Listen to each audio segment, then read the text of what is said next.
সাহাবারা বললেন কাইফা তারিফু মিন উম্মাতিকা, কিভাবে আপনি আপনার উম্মতের মধ্যে তাদেরকে চিনবেন যাদেরকে আপনি দেখেন নাই, লাম ইয়াতু বাদু, যারা এখনো দুনিয়াতে আসে নাই, কিয়ামতের মাঠে আপনার ওই ভাইদেরকে কিভাবে চিনবেন? নবীজি বললেন এটা একটা কথা বললা। কয় হুজুর কিভাবে চিনবেন?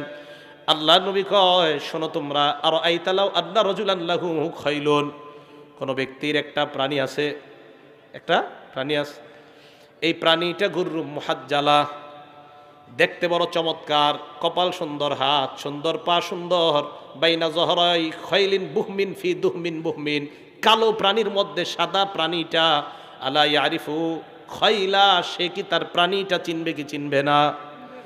একটা সাদা প্রাণী যদি অসংখ্য অগণিত কালো প্রাণীর মধ্যে থাকে, বলেন আপনারা ওই সাদা প্রাণীটাকে তার মালিক চিনতে পারবে কিনা?